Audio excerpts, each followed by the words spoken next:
Chegou a hora de mais uma daquelas listas tradicionais aqui do meu canal. Tradicionais porque geralmente eu tenho um pico de produtividade no começo do ano, faço as minhas listas e depois desapareço por 2, 3 anos até voltar a ter vontade de fazer conteúdo. Isso dá muito trabalho, velho. Mas estamos aqui para fazer uma lista que é a lista onde eu dou meio que uma trapaceada no game. Porque eu assisto muita série. Esse ano eu assisti mais de 70 séries. E aí eu fico com vontade de falar de tudo. Quero falar de um monte dessas séries que eu assisti e separar elas em minisséries e séries me dá a oportunidade de falar sobre mais séries boas, mais séries que eu gostei e também facilita um pouco na hora de fazer o ranking, né? Porque às vezes tem uma minissérie que é excelente, tem outra série que é uma obra-prima e aí se eu separo fica mais fácil aqui pra mim, pra não ter essa disputa, esse conflito entre essas duas obras. Mas está cada vez mais impossível fazer essa lista, porque agora quando uma minissérie boa é lançada, os caras já esticam ela pra 2, 3, 4 temporadas pra secar essa fonte o máximo que puder. Mas a gente tá aqui nesse canal pra resistir, lutar contra o sistema, então eu vou continuar tentando ano após ano fazer a minha lista das melhores minisséries. E essa daqui é a de 2025. Senhoras e senhores, eu sou o Rory Moraes, sejam todos muito bem-vindos ao meu canal e, como eu sempre digo, não repare a bagunça, tá? Também já vou pedir pra você aí se inscrever no canal, deixar o seu like. Às vezes aparece aquele negócio de hypar, sabe? Que você dá uns pontinhos, sei lá, não sei como é que funciona essa coisa, mas aperta aí também, pô, não custa nada e, como eu disse, dá um trabalho do cacete fazer esses vídeos aqui. Vamos falar aqui um pouquinho sobre coisa boa, né? Já fiz aqui os vídeos de coisa ruim, já falei sobre as piores séries de 2025. Eu não gosto nem de falar disso, que já me dá uma raiva, já me sobe um calor. Também falamos sobre os piores filmes de 2025, que é uma lista que me faz mais rir, na verdade, do que me dá raiva. De série realmente me dá raiva. E agora a gente vai entrar, finalmente, naquele debate das coisas boas. Eu vou falar aqui com vocês, a partir de agora, nos próximos vídeos, aquelas produções que me alegraram, que tornaram o meu 2025 melhor. Começando aqui pelas minisséries, onde eu vou fazer um top 7. Eu poderia facilmente fazer aqui um top 10 de minisséries, mas eu fui listando, né? E aí, enfim, quase tudo virou série. Task, por exemplo, estaria aqui nessa lista, talvez na primeira posição, mas foi renovada. Então, conforme eu fui passando as minisséries para a lista de série, foi sobrando pouca coisa. E as coisas que foram sobrando, eu não sei se eu colocaria num top. Por exemplo, aquela minissérie Sereias, eu assisti. A minissérie The Biggest Loser, O Peso da Verdade, ou também o documentário Quadra de Ouro. Enfim, tem um monte dessas minisséries que eu vi que eu não sei se eu indicaria, sabe? Eu gosto de colocar no top 10 aqui coisas que eu realmente indicaria, que eu gostaria que vocês assistissem também. E essas séries eu colocaria só pra encher linguiça mesmo, assim, seria meio que mentira eu colocar elas aqui. Então eu separei 7, mas que são preciosidades, assim, são séries que eu realmente gostaria que vocês assistissem, que eu estou indicando, caso você não conheça. Eu até te convido para deixar aí nos comentários também as suas indicações. Gosto muito de indicar séries, quando alguém fala para mim, nossa, assisti aquele negócio que você me indicou lá, achei uma merda. Isso me dá uma satisfação gigante, mas eu também gosto muito de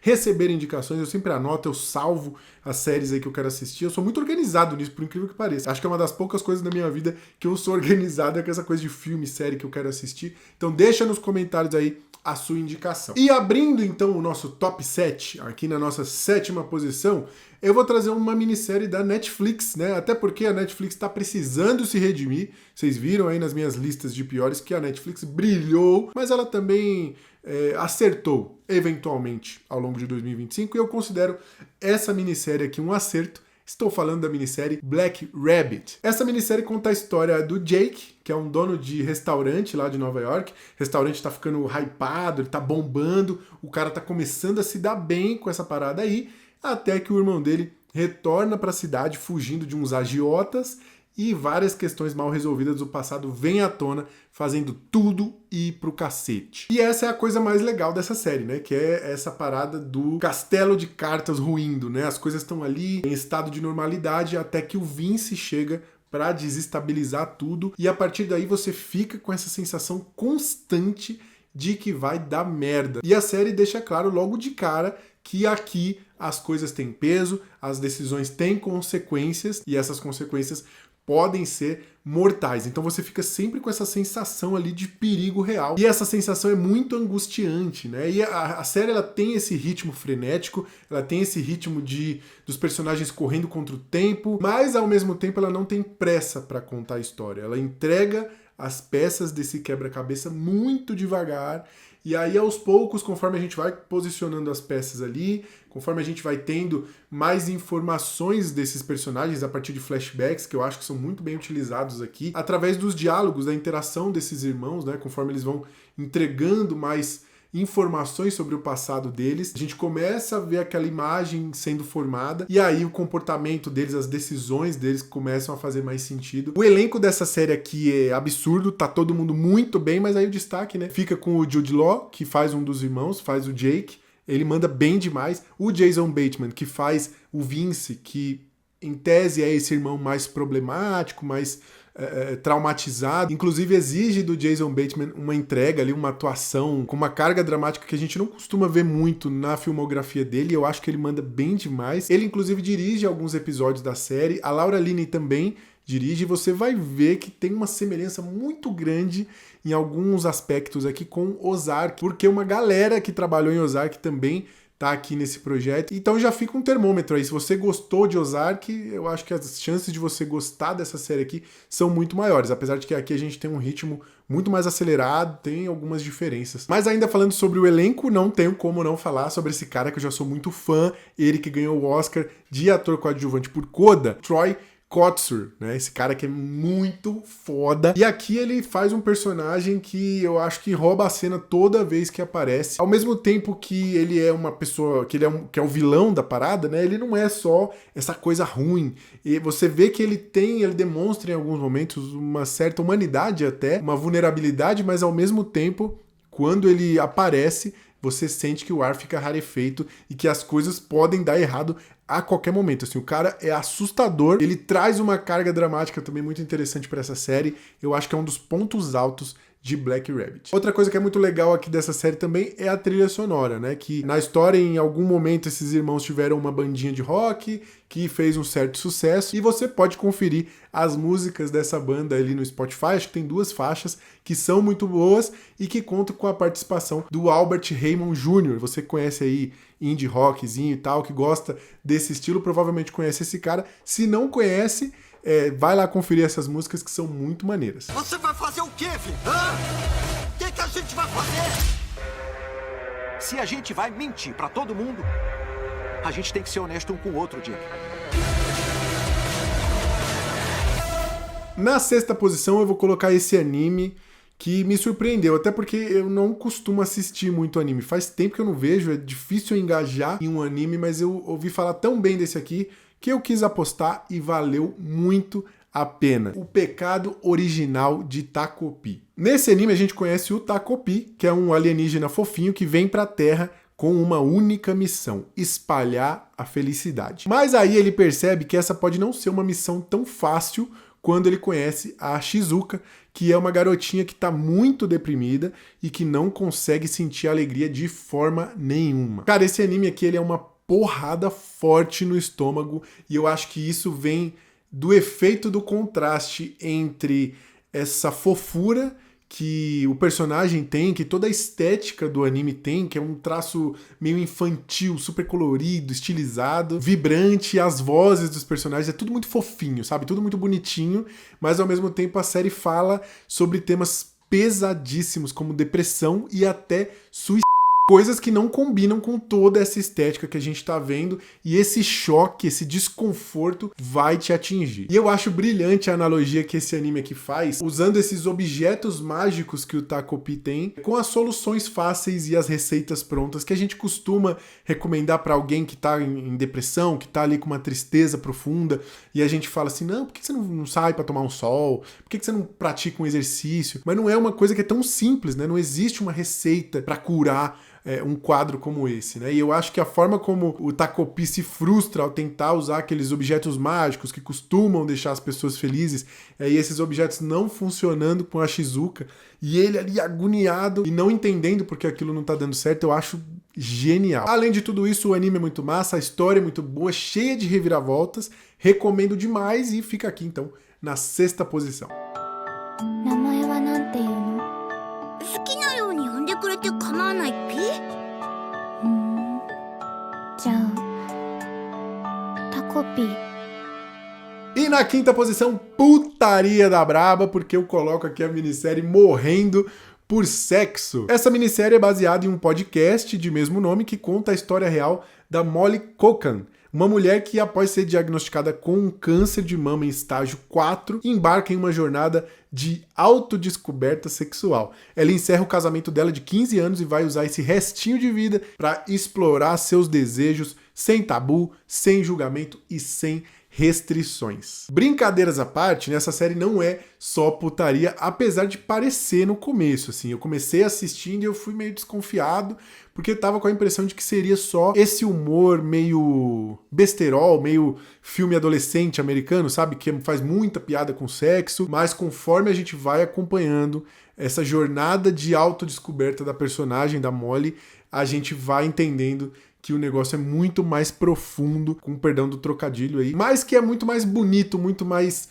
emotivo e dramático do que a gente poderia esperar. Essa série tem personagens muito cativantes, a história em si é muito bonita, é muito massa você parar pra pensar que é uma história real, é aquele tipo de minissérie que quando você terminar você vai querer procurar saber mais sobre a história. Acabei não ouvindo ainda o podcast, mas pretendo fazer isso para conhecer um pouco mais. E não tem como não falar que a melhor coisa dessa minissérie é a atuação da Michelle Williams, que entrega aqui uma das cenas mais bonitas do ano. Só de lembrar eu já fico todo arrepiado aqui e só por causa disso eu acho que já merece o 5º lugar nessa lista. You on some kind of sex quest? A sex quest?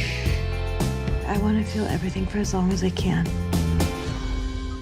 Em 4º lugar, polêmica, porque eu acho que é aqui o momento que você já vai ficar bolado comigo, mas se não for para ser assim, eu nem faço lista, eu quero mesmo incomodar o sistema, por isso eu coloco na 4ª posição a minissérie mais hypada do ano, Adolescência. Bom, essa daqui eu acho que eu não preciso falar muito não, né? Assim, não preciso fazer uma sinopse dela. Com certeza é a minissérie mais famosa dessa lista. Eu acho que 99% das pessoas já assistiu Adolescência. A minissérie que rapou tudo no circuito de premiações, ganhou todos os prêmios possíveis e que, apesar de ser brilhante, de ser uma obra-prima, ela só não tá mais alto na minha lista porque não foi a minissérie que mais me divertiu, não foi uma experiência que pra mim foi tão memorável, ou sei lá, que eu tenha vontade de reassistir. Mas ainda assim eu reconheço que essa série aqui é absurda. Tudo nessa minissérie aqui é impecável, e aí não tem como a gente não falar sobre esse lance do plano sequência, cara, porque isso é loucura, assim. Eu já sabia que a série era feita em plano sequência quando eu fui começar a assistir, e aí a experiência já muda completamente, porque você já fica ali tentando detectar onde que eles fizeram a conexão, como é que eles fizeram aquela coreografia do povo entrando, saindo. Tem uns momentos em que a câmera tá acompanhando o personagem e de repente sobe num drone e aí depois desce de novo em outro lugar. Tem momento em que o personagem tá correndo, pula uma janela. E se você parar pra pensar que além de toda a equipe tá tendo que cuidar dessa cena ao mesmo tempo, e eu tô falando de som, iluminação, a câmera se movimentando, tudo isso, a gente tem o elenco todo fazendo essa coreografia, e a gente tem tanto os figurantes que estão circulando, que tem que passar na hora certa, que estão lá no fundo, que estão na escola, mas a gente tem também os atores, os principais ali daquela cena, que precisam segurar por muito tempo diálogos extensos e cenas que têm uma carga dramática muito pesada. O cara não pode sair daquele momento, sair do personagem, e isso também é, assim, é um feito. Não à toa, os 3 principais do elenco aí tiveram que, provavelmente, construir prateleiras e mais prateleiras na casa deles para poder guardar a quantidade de prêmios que eles ganharam. E eu acho que é o coração dessa série, são essas atuações. Então a gente tem que falar do Stephen Graham, que faz o pai, que ele é um dos criadores e o cara é absurdo, sinistro. O Owen Cooper, que faz o adolescente, cara, que moleque sinistro, velho. Eu não lembro de ter visto alguma outra coisa com ele, mas ele atua demais, entrega muito. E também a gente tem a psicóloga que ela brilha em talvez o melhor episódio dessa série, né? Que é a Erin Doherty. Ela é sinistra e aquele episódio dela confrontando o menino e tentando entender ele, cara, aquilo... eu acho que é o melhor momento dessa série e ela é muito responsável por isso. Essa daqui é uma série que é muito ousada, eu acho que ela é muito necessária também, porque ela fala de um tema urgente, um tema muito atual e é muito pesada. Ela me lembra um pouco Olhos que Condenam, nesse sentido de que ela é tão desconfortável que a sensação é quase de que você quer que acabe logo, mas ao mesmo tempo ela é muito boa e eu acho que 4º lugar pra ela tá ótimo aqui nessa lista. Se você não concorda, se você ficou puto, se você acha que ela tinha que estar em primeiro lugar, comenta aí, só pra eu saber. Você não controla nada aqui! Olha pra mim! É uma loucura, né? O que o teu cérebro manda você fazer quando é moleque. A partir de agora eu já caguei na minha lista aqui, porque qualquer coisa que eu coloque aqui você vai falar, nossa, mas essa série é melhor do que a Adolescência. Não necessariamente, não tô querendo dizer que essas produções que vão entrar agora são melhores tecnicamente do que a Adolescência, mas foram minisséries que me divertiram mais, minisséries que mexeram mais com o meu emocional, que eu me conectei mais com os personagens, e eu acho que a 3ª posição ela ilustra bem isso, porque a gente vai falar agora de As 4 Estações. Nessa minissérie a gente acompanha um grupo de casais que são muito amigos e que eles têm o costume ali de tempos em tempos viajar juntos. A gente acompanha então como que a passagem do tempo e as consequentes mudanças na vida desses personagens afetam a dinâmica desse grupo. Esse aqui é o exemplo perfeito de como eu gosto de montar essas listas, né? Assim, eu gosto de levar em consideração mais a minha experiência do que o quão incrível a série é, ou sei lá, o quanto de prêmio a série ganhou. Essa série aqui, em comparação com a Adolescência, é muito mais pobrinha. Aliás, muito mais pobrinha que as outras que eu falei. Ela é uma série B ali do catálogo da Netflix, mas que me pegou demais. E aí eu vejo alguns motivos para isso ter acontecido. Um deles é porque eu assisti com a minha esposa, minha companheira de maratonas aí, e isso por si só já influencia muito a experiência, porque você acaba se divertindo, você cria teoria, você conversa sobre aquilo, acaba virando ali um tempo de qualidade nosso, então isso foi um dos fatores que influenciou bastante. Outra coisa, talvez seja o fato de que eu estou em uma fase da vida que parece um pouco com a dos personagens ali, talvez um pouco mais novo, não tanto quanto a deles, mas algumas questões, alguns dilemas que eles enfrentam ali já são dilemas que aparecem na minha vida, então é fácil de se relacionar, de se conectar com aquela história. E além de tudo isso, essa série aqui ela tem personagens muito bons, personagens que têm uma química muito boa, eles são muito engraçados, o elenco todo é muito bom, então eles convencem que realmente são amigos, que estão se divertindo ali nas cenas, e o texto ajuda muito para que a gente sinta tudo que a série quer que a gente sinta. Então a gente ri quando acontece alguma coisa engraçada, a gente se emociona quando acontece alguma coisa triste. Teve um momento lá que eu não quero dar spoiler, mas que eu e minha esposa ficou, não, cara, eu não acredito que isso aconteceu. Até quando acabou a série, a gente não tinha superado aquele acontecimento. Você junta todos esses fatores que eu falei, todas essas discussões sobre a vida que a série traz, e essa coisa, né, da dificuldade que quando a gente atinge determinada idade, a gente tem de se reunir com os amigos, e aí quando reúne com os amigos, estão todos eles casados ou em fases diferentes ali do relacionamento, e essa é uma das pautas das conversas. Eu acho que isso tudo é muito relacionável, assim, e é uma série que é simples, é uma série, como eu falei, até pobrinha em relação a outras, não é uma série complexa, não é uma série difícil de assistir, ela é super leve, e eu acho que isso faz com que ela não seja uma refeição de restaurante chique, uma comida cara e super elaborada, mas ela é aquele arrozinho com feijão de vó, com temperinho gostosinho, que às vezes a gente precisa, sabe? E foi uma das coisas mais agradáveis que eu assisti em 2025, então por isso ela fica aqui com a medalha de bronze no 3º lugar. Gostaria de fazer um brinde aos amigos, à família e às nossas almas gêmeas.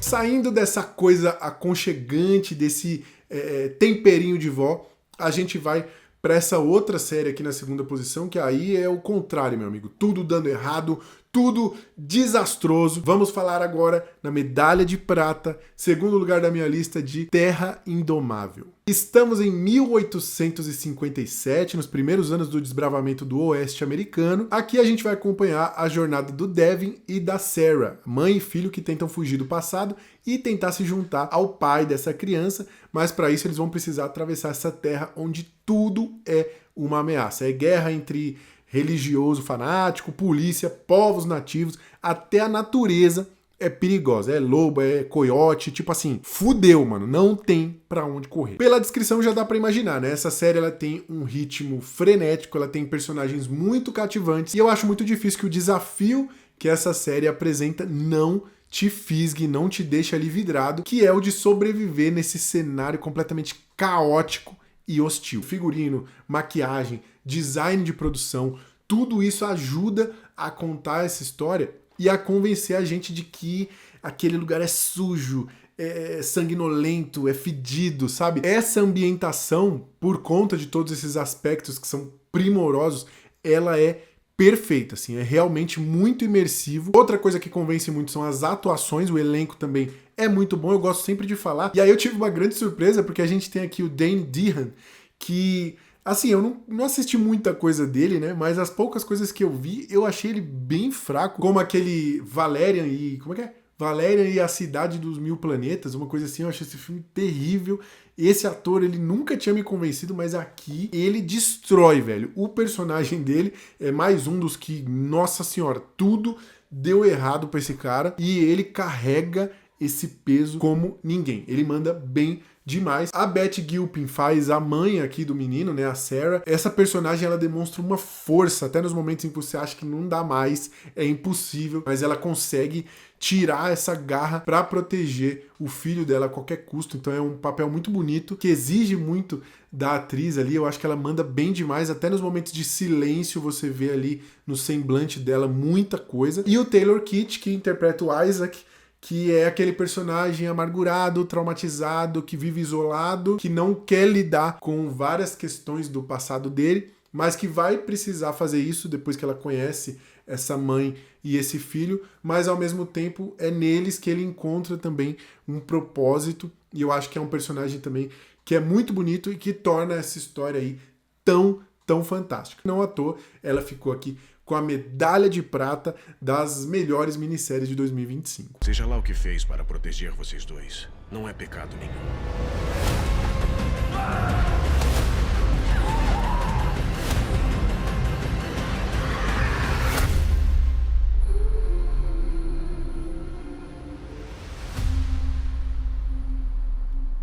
E antes de falar da primeira posição, mais uma vez eu peço para que você deixe seu like, se inscreva para você não perder aí outras listas que eu pretendo lançar. E agora a gente vai falar da medalha de ouro e ainda fazendo a comparação com a adolescência, que eu acho que é um parâmetro que todo mundo vai estabelecer. Essa daqui mexeu muito mais comigo, me deixou muito mais reflexivo, me emocionou, e é o tipo de produção que dá um calor no coração, tanto pela mensagem, mas também... Sabe quando você vê uma coisa que é tão bonita, que é tão poética, que você fica emocionado por estar vendo algo tão bom, algo que você pensa, caraca, como que alguém pensou numa parada dessa, botou isso no papel e materializou em uma obra tão bonita? Pois é, eu senti isso ao assistir Ganhar ou Perder. Nessa, que é a primeira série original da Pixar, a gente é apresentado a um time de softball do ensino fundamental, os Pickles, que estão disputando ali uma partida muito importante. Cada episódio da minissérie é focado em um personagem diferente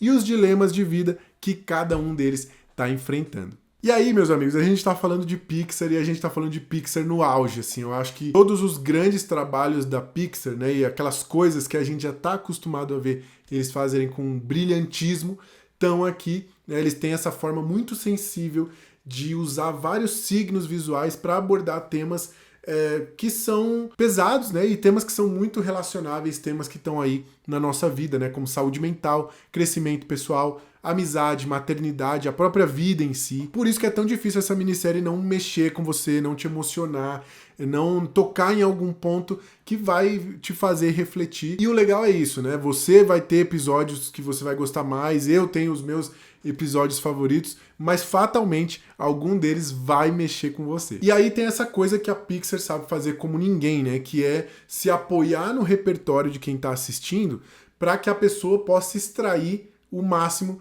que ela puder. Então tem um cercadinho para a criança vai gostar, porque a animação é massa, é muito bem feito, tem toda a parte lúdica, tem coisa para dar risada, tem coisa fofinha. Então para as crianças é um prato cheio e para os adultos também é um prato cheio, porque aí a gente vai conseguir captar todas as mensagens, todas as nuances, todas essas analogias que vão levar a gente a refletir sobre temas fundamentais e temas muito importantes para a vida de todo mundo. Mais de um episódio dessa minissérie, quando acabava, eu ficava meio que em silêncio, olhando os créditos ali, tentando digerir aquilo que eu tinha acabado de assistir. Muitos deles eu me emocionei. É aquele tipo de obra que você sai diferente de como você entrou, e acho que só por isso ela já vai pegar fácil aqui o primeiro lugar dessa lista. Ganhar ou perder, então, é a melhor minissérie de 2025.